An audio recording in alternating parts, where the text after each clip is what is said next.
bukan nomor handphone. Bukan nomor handphone. Tapi itu adalah 106 tahun tegak berdirinya Kesultanan Negeri Melaka. Allahu Akbar. Oh, Allahu Akbar. Assalamualaikum. Jumpa lagi di channel Bang Napsar Official. Apa kabar friend? Insya Allah sehat selalu. Bagi teman-teman yang beragama Islam, jangan lupa sholat 5 waktu.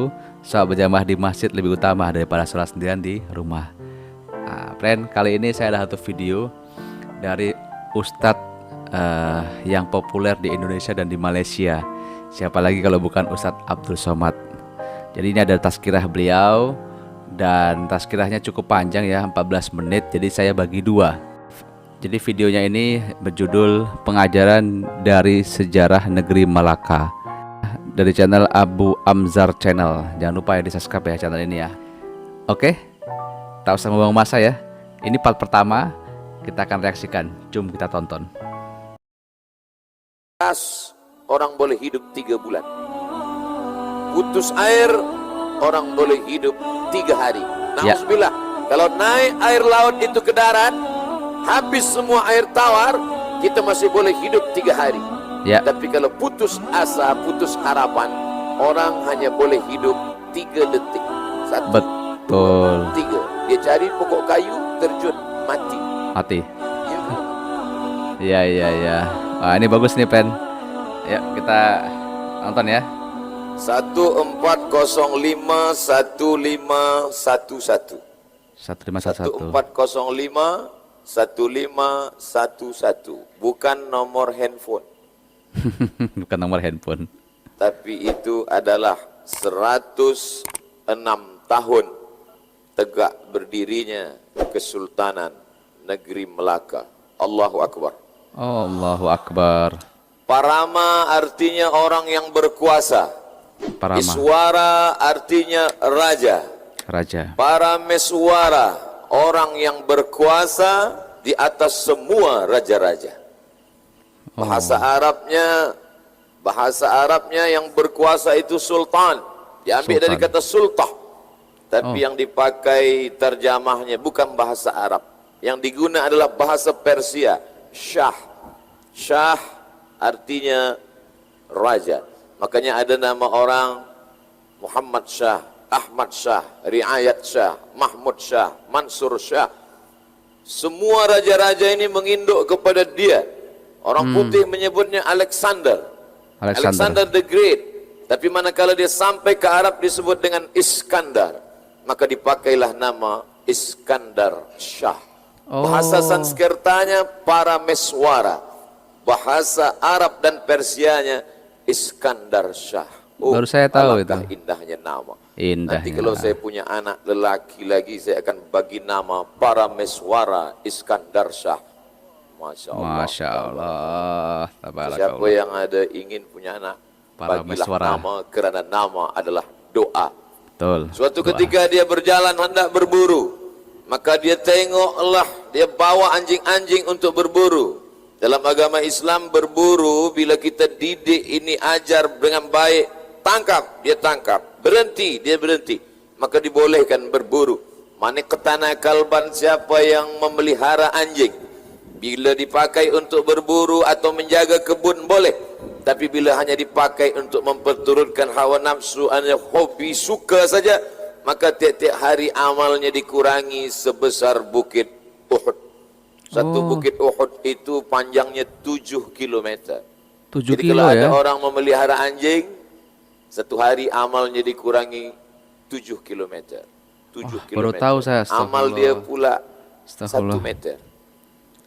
Habislah amal itu tiap-tiap hari.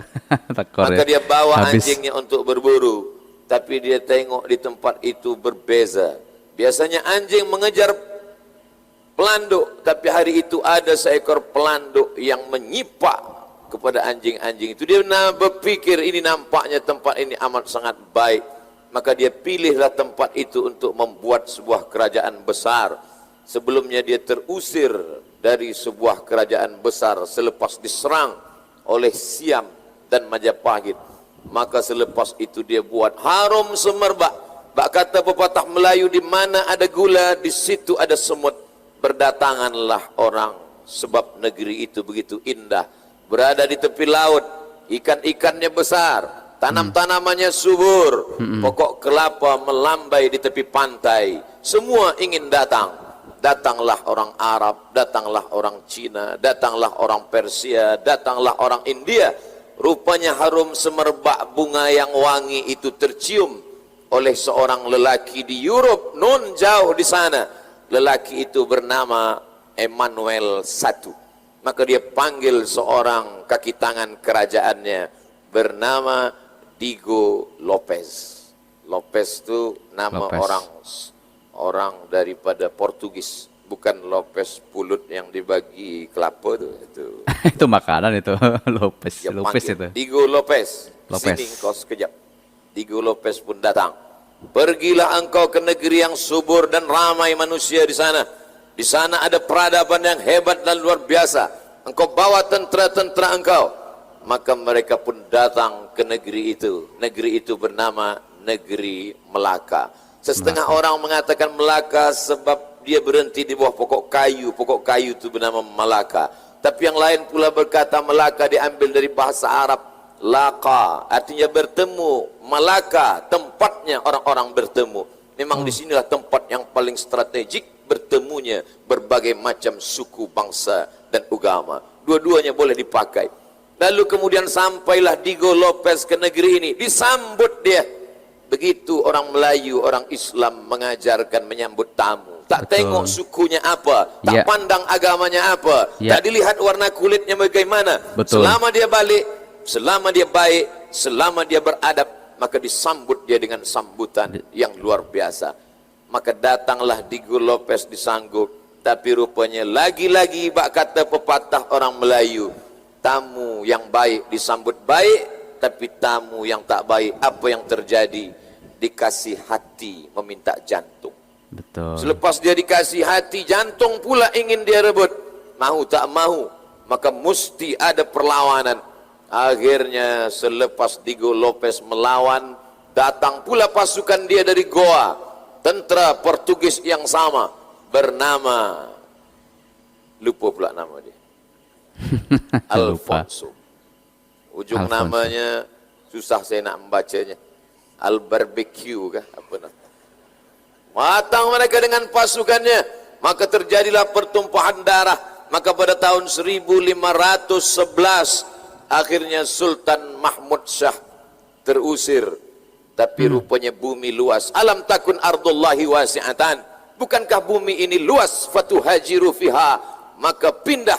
Kalau sempit di tempat yang lain, kalau terusir dari satu tempat, dia pindah ke Bintan.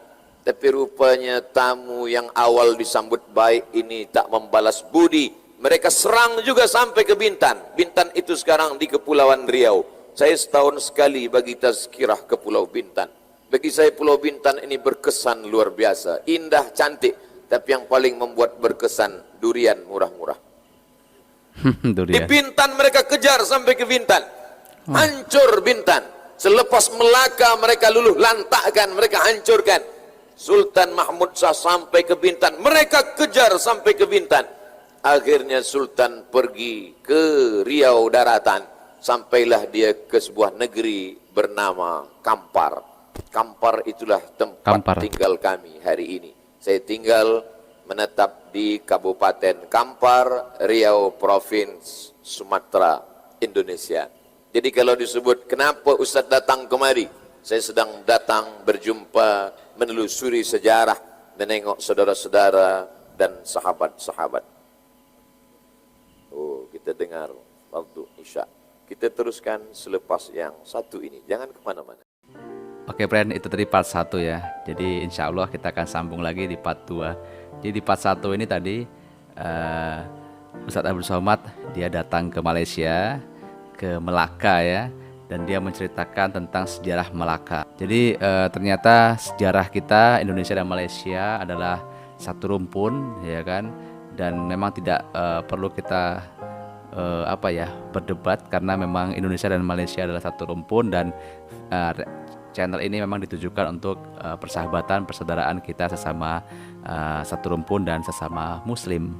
Oke, mungkin itu aja video kali ini. Insya Allah kita jika sehat kita akan sambung lagi di part kedua. Oke, terima kasih telah menonton. Salam sehat selalu dan assalamualaikum.